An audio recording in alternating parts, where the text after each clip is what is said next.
Tonight, a big development. The January 6th committee is preparing to vote on urging the Justice Department to pursue at least 3 criminal charges against former President Trump. According to multiple outlets, the charges under consideration are insurrection, obstruction of an official proceeding, and conspiracy to defraud the U.S. government. Meanwhile, there are just 2 weeks left of the 117th Congress, and top lawmakers, well, they're scrambling to avoid a government shutdown and negotiating a 1-year funding deal. But a public split is emerging between the Republican leaders of the House and Senate. House Minority Leader Kevin McCarthy, who, by the way, is still looking to secure the votes to become the next speaker, well, he wants to wait until his party takes control of the House before Congress votes on a 1-year funding agreement. Here's what he had to say on Wednesday. You just had an election where we changed the course, where the House is now going to be controlled by Republicans. Let's do our spending bill in the next quarter. But the top Republican in the Senate, Mitch McConnell, he had this to say. If a truly bipartisan full-year bill without poison pills is ready for final Senate passage by late next week, then I'll support it. All this comes as a series of new polls show former President Trump's popularity is on the decline. Polls from CNN, Quinnipiac, The Wall Street Journal, and USA Today, well, they all showed his favorability among Americans and among Republicans are at historic lows. Joining me to discuss this and more, Monica Alba, White House correspondent for NBC News, and here in studio, Carl Hulse, the chief Washington correspondent for The New York Times, Nicole Killian, congressional correspondent for CBS News, and Jonathan Martin, the politics bureau chief at Politico. We always have to remind people we call you J-Mart. So I want to, of course, start, Jonathan, with the fact that your outlet, Politico, they broke this story about the January 6th committee possibly looking at referring criminal charges for former President Trump. I wonder, what more do we know about what lawmakers are thinking and preparing to possibly refer to the DOJ?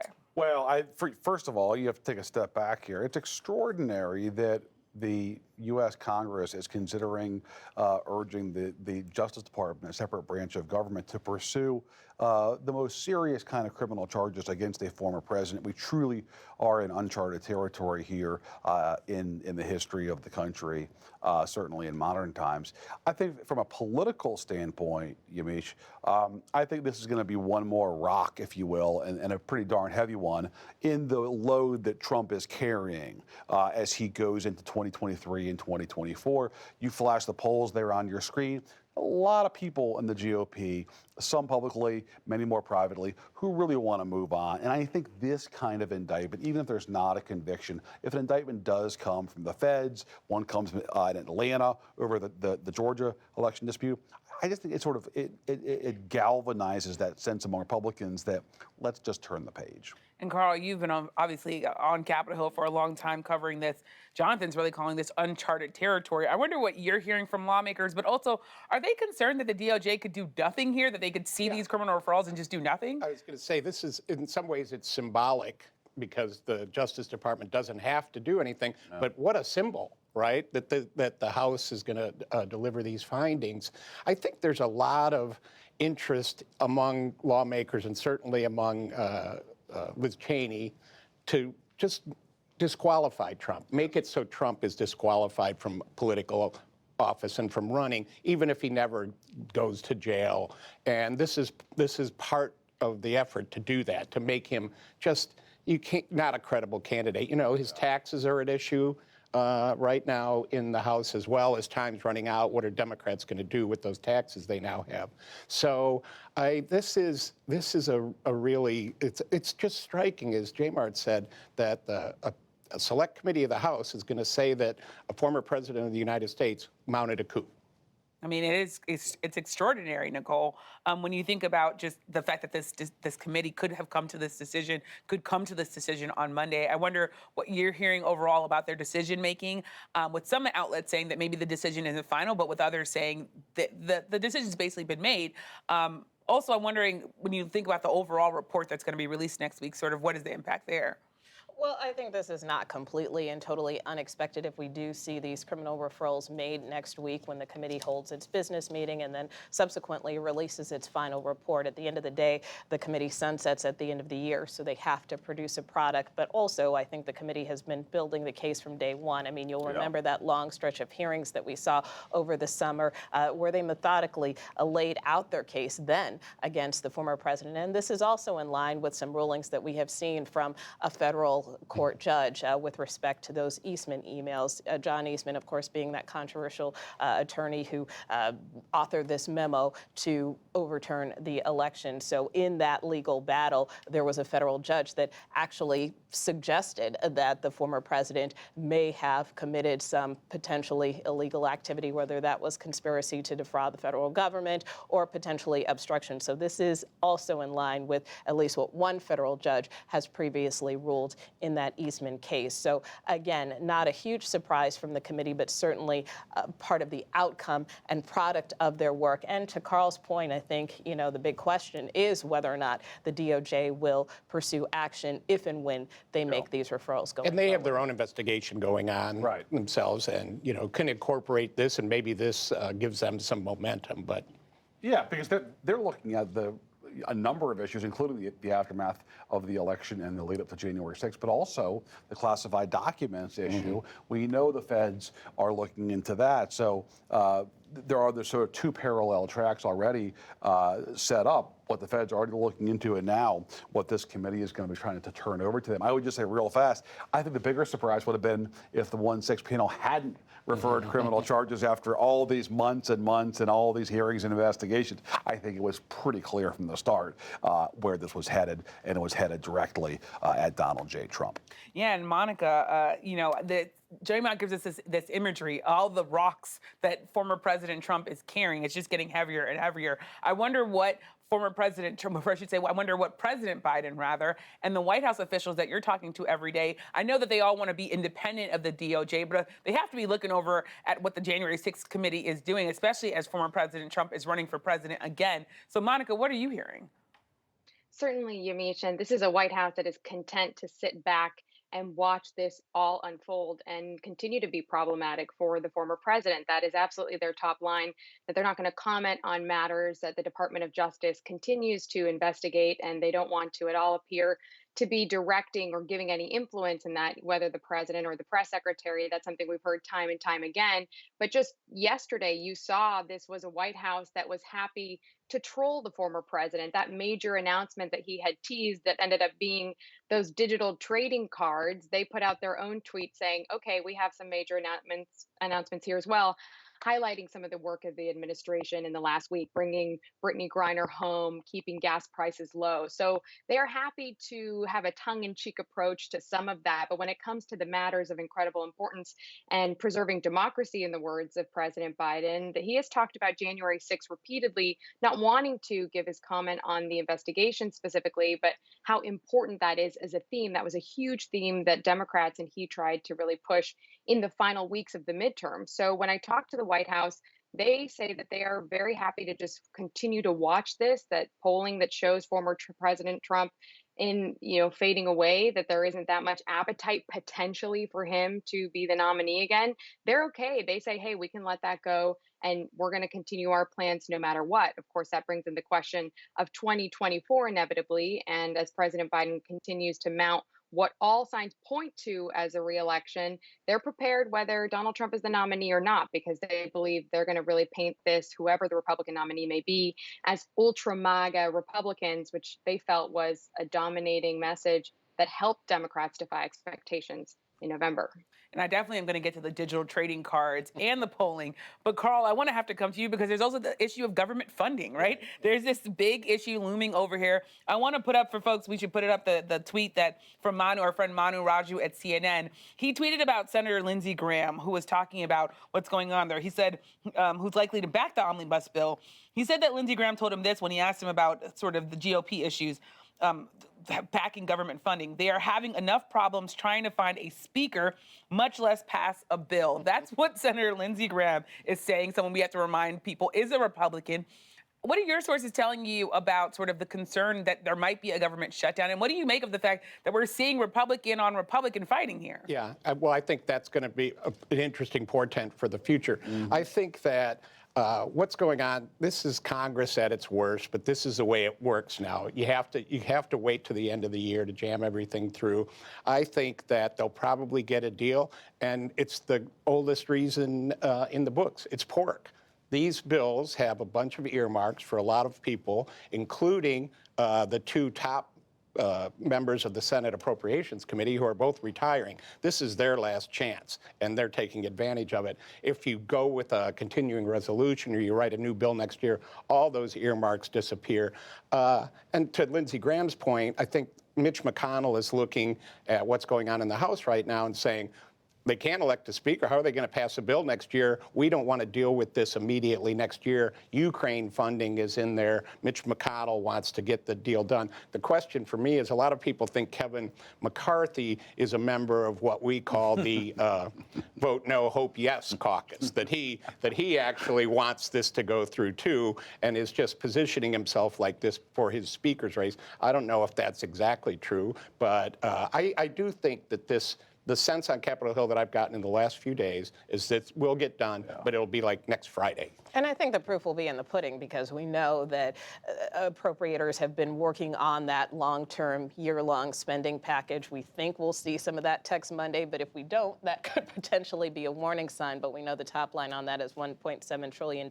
So again, if we start to get that language, if we start to see what that actual one-year, funding bill looks like, then I think hopefully we will be on track to see action taken on that by the end of the next week. Short of that, we could be in trouble. And Jonathan, Yes. as they're talking about the spending bill, the thing that, of course, is looming over this is that House, wanting to be House Speaker, Kevin McCarthy, he doesn't have the votes to get that title yet.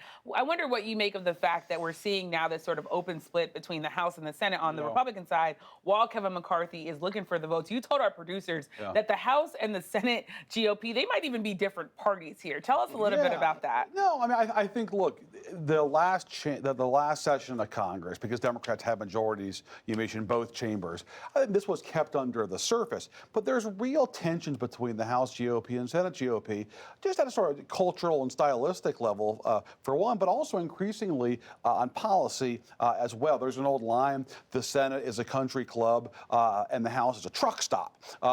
And I think we're going to see more of that reflected in this next Congress when the House GOP is in the majority. And what Kevin McCarthy is effectively dealing with is trying to tame a party that really reflects two different parties. It's effectively a sort of coalition government with both parties under the same umbrella, the pre-Trump party and the post-Trump party. And I think even if he gets the votes to be Speaker, and he may get there yet, the actual week-to-week governing for him is going to be a big challenge because they're just not on the same page on a lot of issues. And his majority, this is important, his majority is so narrow because of the midterms that he can't afford to lose many votes. Yeah, and I want to put up for folks, this week, a Quinnipiac poll showed former President Trump's popularity is declining, as Monica was pointing out. Just 31% of registered voters have a favorable opinion of him, and 59% have an unfavorable opinion of him. That's the lowest favorability rating Quinnipiac has seen since 2015, and there's more. Among Republican voters, 70%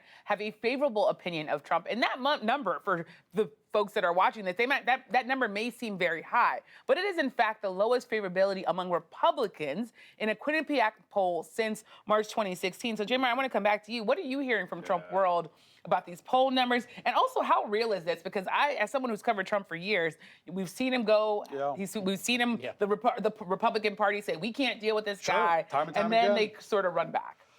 Yes, because the leaders have always followed the voters when it comes to Trump, at least since he became the nominee of the party. And I think that's why you've seen so many moments where, well, this could be it, and they simply stick and lie. And I think this is not going to be any different. If the Republican leaders see their voters abandoning Trump, then they'll follow suit. If they believe that Trump still has the support of the rank and file of the party, they'll stick with him. And the proof will be in the pudding in 2024. If Trump does, in fact, run for president and he's winning primaries, then I think they're going to stick with him. If he's losing left and right, they're going to say, Donald who? Well, I think that's another difference between the House and the Senate Republicans, is that the House Republicans are more aligned with Trump. The Senate Republicans see Trump as the person who cost them the majority in 2 elections now. And they don't want to go out on a limb for his candidacy. I had a column this week. You know, some of the biggest Trump figures in the Senate, Yamiche, Lindsey Graham, Josh Hawley, Ted Cruz, Rick Scott. Guess what? Not one of them has endorsed Donald Trump yet. In fact, of the 50 GOP senators, only one has endorsed Trump's candidacy a month after he announced. That tells you a lot about the desire to sort of hang back, see where this thing goes, see where the indictments come, if they do come, and then make a decision. And that also may be one of the points of agreement among House and Senate Republicans, because even Kevin McCarthy this week would not answer that question, saying we haven't had that conversation. He dodged that question. Just talking about hanging back. Monica, I want to bring you in. The White House, here we another topic where they're seeing poll numbers declining for former President Trump. They're seeing sort of him releasing digital trading cards as part of his big announcement, which was, of course, very perplexing, to put it lightly. Monica, what are you hearing? Yeah, exactly. I mean, this is a White House that is happy to, in the first year or so of the administration, remember, they would just call him the former guy, and they weren't going to comment on every single thing that Donald Trump was doing. That did shift a little bit in the last 3 or 4 months, especially in the run up to the midterm elections. And that is where you had the president come out and say, basically, I can't hold my breath or my tongue on this anymore. I need to be calling out what he called a literal threat to democracy. And these were some of the Republicans who were most aligned with Donald Trump. But this is something also that we have seen Joe Biden say time and time again. He likes to quote, I believe it's his father, in saying, don't compare me to the almighty, compare me to the alternative. And that is the argument that he continues to make over and over again when talking about him versus Donald Trump. But in the White House, they're very quick to remind you that of the Democrats who were up against Donald Trump in the last elections, Joe Biden is the only one who was able to beat him. And so that is why they argue he could do it again if that's what the stakes end up becoming in 2024. But as Joe Biden also likes to say, he's a big respecter of fate, and things have intervened and plenty has changed before. And who knows if that will actually be the Trump-Biden rematch that we see down the line. And Nicole, I mean, you were jumping in, and I want to come back to you. Talk about this digital trading card. We covered Trump together. We were on the lawn, right? We watched this administration, that the Trump administration. I, for the life of me, have been asking the question: how is it beneficial to him, as someone who wants to be a serious presidential candidate? How is it beneficial to tease a major announcement and then have digital trading cards featuring your picture? What are you hearing from folks? What's your own reporting tell you? I mean, it's underwhelming, to say the least. You know, what it reads to me is just kind of an effort to stay relevant, because quite frankly, since the former president's announcement that he was going to mount this 2024 re-election bid, we haven't really seen or heard much from him. We have not seen him really back on the trail. We have not really seen him put forth any specific policy proposals besides something pertaining to free speech. So, you know, on the other token, I would just say it's still early, though, right? And we know that the former president is full of gimmicks and has been in the past. So, yes, it was a little perplexing, but I also think it's something we don't need to spend too much of our time and energy on, because we still have a very long way to go in this race. Politically perplexing, financially lucrative. He's already made a good chunk of cash in 24 hours on those tokens, which shows he's got a following in the grassroots. And by the way, cash for himself, not for his campaign.